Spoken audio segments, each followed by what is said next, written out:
Hey guys, God Stories here. We're having to make a video of God Stories and then upload it today because there's we don't have much internet service because we're in Africa. Yes, we are. And we're headed to Swaziland right now. This is Vernon David. Hello. Back here, this is my brother. He's not my friend, but this is my brother. We've known each other for many years. And back here in the back, trying to be like a hood, is Anthony. Can you see him back there? Hello, Anthony. And right back there is Luke Twaney. He's riding with us as well. You might want to say hello to your mom and daddy. That way you can get on the good side. Hey, Mom and Dad. Okay, he says that mom and dad, mumbles it. But I wanted to do this God story. We tried to do it live, but I felt like it was important maybe to share what's going on here because we've had a supernatural thing to happen for us here as a congregation with the Eagles. That's what, of course, you've heard me talk about. Most of you have heard me talk about the Eagles Fellowship that is in Durban, actually in the suburb of Phoenix or Ottawa. Would it be Ottawa? Currently meeting in Ottawa. Yeah, Ottawa. And of course, you know, we've had a church there made out of containers, which has been wonderful. It's a lot better than what we were in. We were just talking about how years ago we were meeting up in the top of this this building where the room was so small, and then had this carpet that was folded up on the stage, and the stage was maybe how big? A few meters. Yeah, 2 meters, real small, and in this little room, and then everybody would you had these stairs that lead to downstairs and go outside, and people would be sitting on the stairs.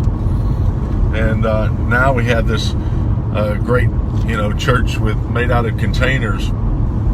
But in the recent days, the Lord's upgrading us, and He's giving us a building which is really supernatural. Vernon wanted to wait until I got here just to sit down and be able to talk to the pastor that is so humble. I don't know if I've ever met a more humble man than the pastor. Yeah. And I wanted Vernon to share the story of how this occurred. We're still in the stages of getting things prepared, but I'd like for him to share how this thing panned out, especially in detail of what happened the other day with us when we had all those folks. But I want to remind everybody, those that really follow us, last year I shared about it's time for family, and we're going to start seeing people merging together, and instead of church we're going to start having family. And when you start seeing that merge of people coming together, you're going to see churches come together, and that's basically what has happened. We've got of course the church with the Eagles, and now you got another church that's wanting to merge, which is really a first fruits of that sign that we talked about last year of the family of God coming back together. So Vernon, can you just share what happened with how this all came about? Yeah, it's very simple actually. We've just been meeting with a pastor, a friend of ours, a really good man. You met him, and he's at a point in his life where he says, "Hey, listen, I would love to come to Eagles and bring my church along and come under the ministry of Eagles." And he's been working on a building and trying to complete it for many years, and he's probably 90% there. And at this point in his life, he says, "Listen, Vernon, if you want it, it's yours. Take it." It's as simple as that. There's no hidden agendas. There's nobody trying to build their own kingdom. It's just God involved, and God is building His church. that's to me the most amazing thing, you know. And so we're excited. We're excited that we've got this property. I think the building itself could hold about maybe 300-400 people in it, and it's got an expansion where we can grow and put in another 200 people. It's got facilities where we could get a school going, and so we're excited. And the area that it's catering for has really been a heart cry for me. And so we get to minister to the kids, the folk that are in Phoenix. And Phoenix is a low-cost Indian township. So during apartheid, they took all the Indian folk and they placed them in Phoenix. And it's also the largest Indian community outside India. There's a lot of poverty there as well. Absolutely. So I know God's putting us in the right space, and we're pretty much in the middle of Phoenix. So where that place is centered is very much central, and I'm just excited. We're just excited. We've got stuff to do, stuff to finish. But tell them what happened to us when we went to we went and saw the church, Yeah. right? And then there's people that came because you want them to come and Yeah. look at it. and the folk that are helping us are actually not in the church. Yeah, the people that are gonna volunteer to help, they're construction guys, right? Yes. And I know them, and not as well as he does, but they're wonderful people. I mean, and our architect's not even a Christian. the architect is a Hindu, and he came. He was one of the first ones there to meet Yes. us because he wanted to help us kind of see what we were going to work with. Absolutely. And the two guys in construction and civil engineering, and they don't even belong to our church. They're just excited about what God is doing. And I think when we really talk about the kingdom of God, it's not in your building, it's God's. It belongs to Him, and He'll raise whoever He wants to help you. Yeah. So, you know, the thing is, you can't get locked up in your own preconceived ideas of how God's going to help you. Right. God's going to help you whatever way He chooses to help you. So He'll bring people that don't belong to your church. He'll bring people who don't belong to your faith. Right. He'll put them all together for you to actually ask them, please help me. And we And get they this come. thing done. That's it. And they come. Because when God is there, people come. You should have seen these guys, y'all. When we got there, they started walking the grounds and saying, "This is what we can do." And then there's a whole what they said, was it 200 meters behind? Yes. There's a whole plot of land behind the 200 square feet. 200 square feet, and it's a big mound. Goes up like a hill, but they're already planning on pushing all that dirt out and extending the building. That's 200 square meters. 200 square meters, and then broadening the land outward. And the ideas are coming from them, not me. Right. Them. Yeah, that's right. So God can give you the heart for something. He may not necessarily give you the plan for it. Right. Exactly. Somebody else has the plan. Exactly.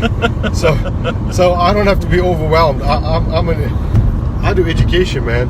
And there was a few guys there that were just kind of standing around, just kind of stunned, because one of them was saying, "Do these people go to your church?" And he goes, "No, they don't go to your church. They go to your church." And he goes, "No, they don't go to my church. They don't go to anybody's church."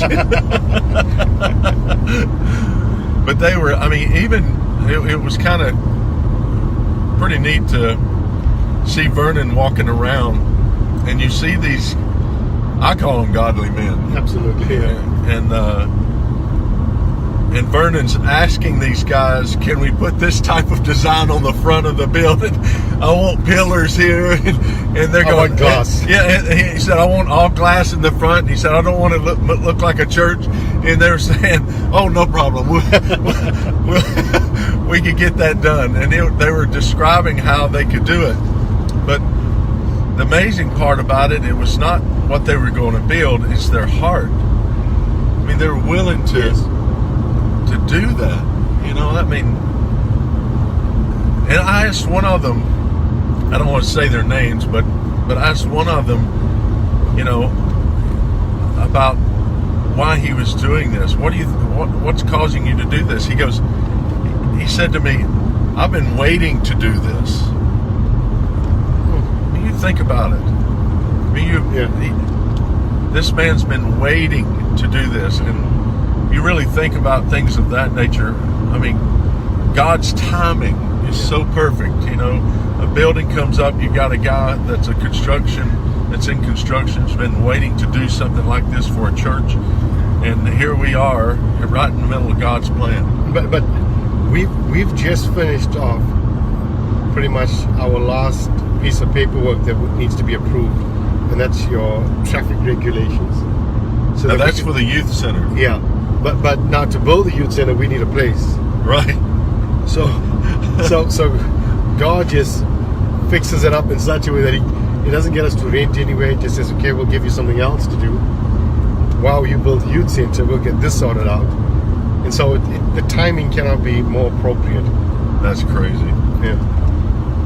Yeah, that's the first thing I thought. I mean, some of you guys that are not, that are new to this, following us on Facebook, we put up from time to time about us building a youth center here, and what's going to happen is there's been a lot of paperwork you have to go through. You wouldn't believe the type of paperwork you have to go through here. So that's like $50,000 worth of paperwork. Exactly, and to build this stuff, and they have just finished all the paperwork where they could actually break ground at the original place where the Container Church is. Yes.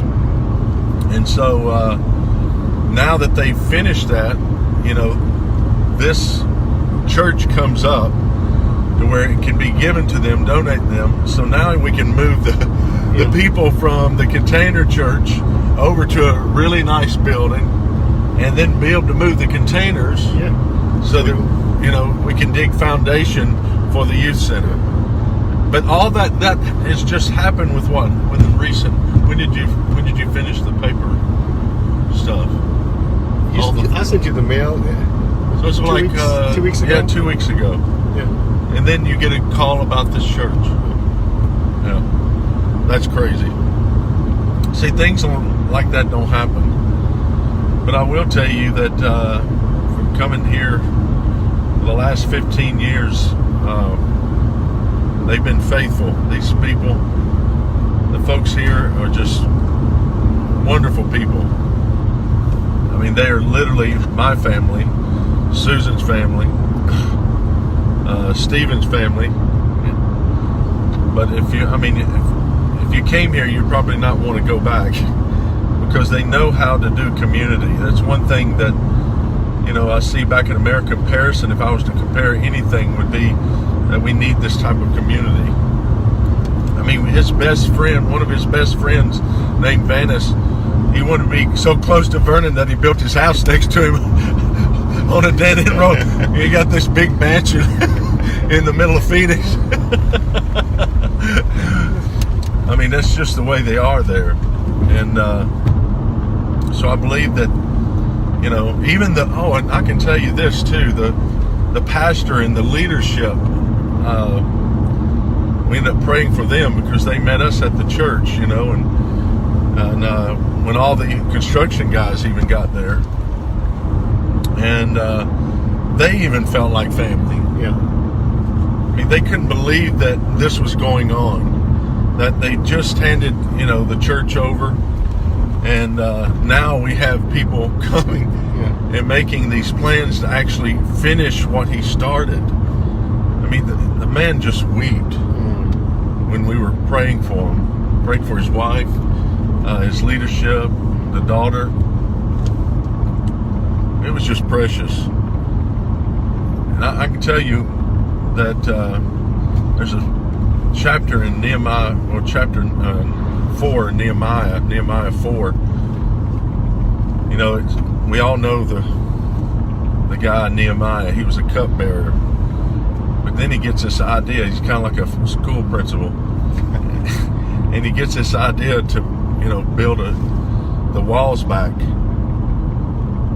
And he was a nobody, but Isn't it funny that a nobody's actually written in canonized scripture? That's it. I mean, that says a lot. So he gets this idea, and he gets all this favor from the king, which is what's happening now. You're getting all this favor from all these things that are around you, because God's giving you an idea. And now that the idea starts getting implemented, all these people start coming around, which is really supernatural, I'm telling you. With what they have to battle here is nothing compared to, to what we battle at home. But there's a scripture, I was pulling it up, where Nehemiah is building this wall. And of course everybody knows about, Sanballat and all of this crew tries to send all these accusations to them to really try to wear them out and really not do the work. But these people that helped Nehemiah evidently wasn't listening, most of them not listening to all the jealousy that was going against them and the mockery, because it says after they encountered some of this in verse 6, it says so we built the wall.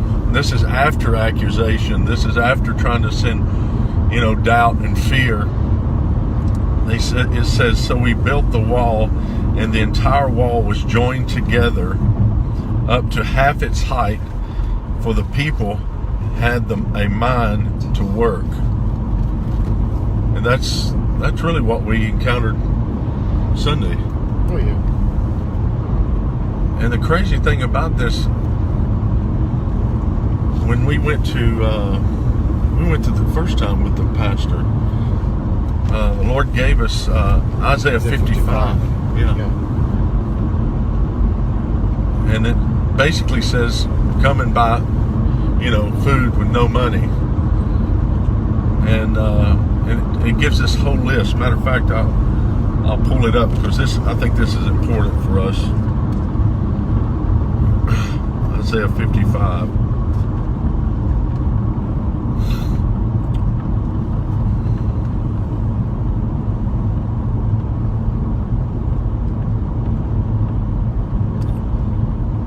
This is probably going to, this will probably follow us for the rest of our life.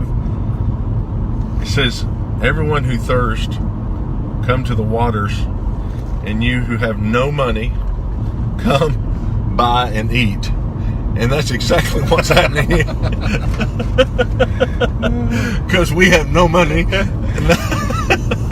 Oh yeah. You just spent all of the church money on just getting paperwork done. And it says, come and buy and eat. Yes, it's like he's trying to tell us, yes, it sounds crazy. It says, yes, come. Buy wine and milk without money and without price. So some of this stuff that's starting to happen, it's crazy, isn't it? I think, if it's happening for us, it's probably happening for people that are watching this video, Yeah. I think you tend to constrain your thinking and your dreams because you lack money. And so the lack of money must not be the lack of vision. Oh, that's shouldn't good. equate that, it's separate things. Say that again real loud so they can hear that. The lack of money must not equate the lack of vision. So, that's good. So evidently you're living that. Absolutely. You can see it. But can you tell them a little bit, even with since we talked about the church, can you give just a quick synopsis of what you're going to use the youth center for? Well, basically, we've got 27% unemployment in our country. There is such a high amount of absenteeism with teachers at schools.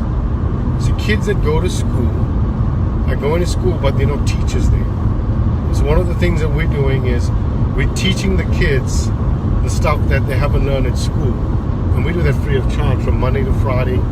We feed them at 3 p.m. and then we just teach them stuff that they haven't learned, whether it's in maths and English, social studies, geography, and so the youth center basically becomes a community center, helping young people discover their hidden potentials and their giftings and their aptitudes. And so we've been doing it for a long, long time. And in South Africa, the only way we can change the crime in our country is not complaining about it. It's not having more police or more prisons. It's by educating them. And when you start to educate a child and then share Jesus with that child, that's it. That's it. It's not difficult.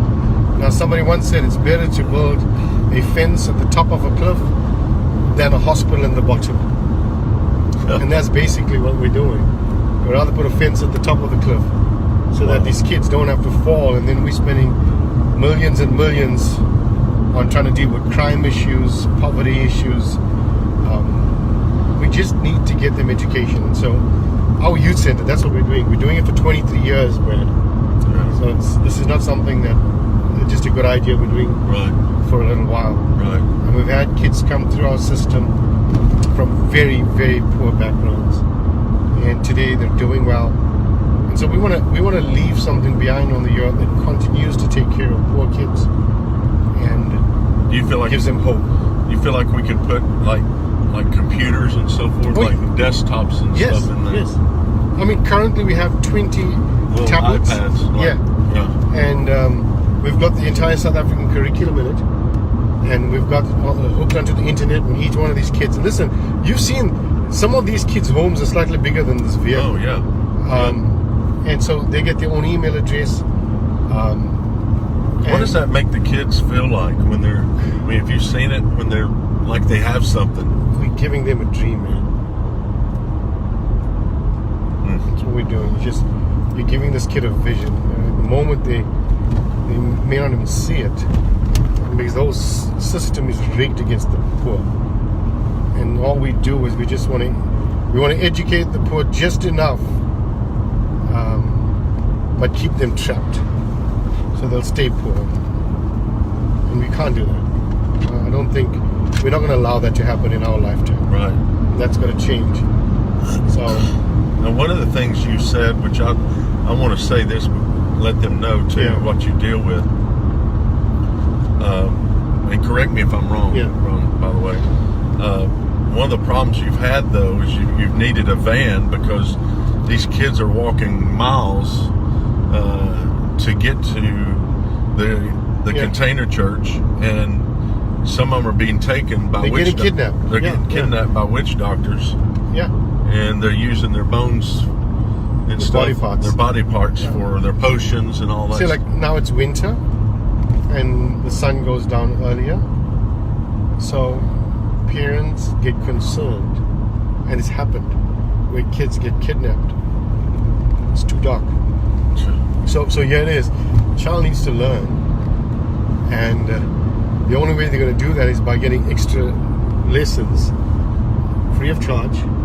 But now they can't get to that place because it's too dangerous. That's basically it. So, but they want to get there. Oh yeah. I mean, we can talk about amazing things out there, but we can't deal with this at a heart level. Yeah. And just be obedient to the Lord. Everything else is just a noisy sound, clanging cymbal. Right. Well, that leads to the next thing. I mean, really, the only reason we're doing all this stuff is because we love them. Absolutely. I mean, it has nothing to do with trying to build some kind of organization. You know me. Yeah. We're just trying to help somebody. We're just trying to leave something behind for the next generation. Amen. That's it. Yeah, that's it. Well, guys, that's the God story for today. I hope that kind of blesses you, and may even give you an awakening. You know what we really deal with, and not only in our own lives, but in this country. There's people that are hurting, and there's people hurting back in the States that a lot of people don't even know. I've got a friend that does homeless ministry. He's been doing it for years, and he's told me, he said, well, if you're not looking for the homeless, you can't see them. Yes. You know, and that's so true. You know, when you start taking care of the poor, you start taking care of the homeless, you will see the power of God in action. Don't wait to experience the power of God just in a church, and that's good, but you'll experience such great power when you're in the darkness, I totally believe not that. when you're in the light. Amen. Well, guys, we love you, and Thank you for having me. oh yeah, thank you, Vernon. Oh, and if you want to help us in building this, you know, and finishing the church, or even supplying a van, you know, the money for a van, or if you want to come over here, you know, and help these guys, please email us, or you can even, if you want to donate money and to the Eagles Fellowship to help get this thing finished. I think it's Eagles Community SA. at Gmail, right? Eagles Community SA. Oh yeah, Eagles Community SA at gmail.com. And then if you PayPal it, the good thing about American money, it's like 14 times worth over here. So I think the last time I saw the exchange was 14.5 to the American dollar. So a little goes a long way here, guys. I'm telling you. Even though Luke back here has been buying all kinds of, he could fill up Joseph's storehouse with candy and clothes. But we love you, and thank you. If you need to get a hold of us, you can get on our Living Vine website, www.livingvineministries.org, and contact us that way. If you have any questions, or we can, even the questions that we can ask, we'll forward the emails to Vernon. Yeah. And matter of fact, is there an email that these guys could maybe reach you at? Vernon777 at me.com. Vernon777 at me.com. VERNON.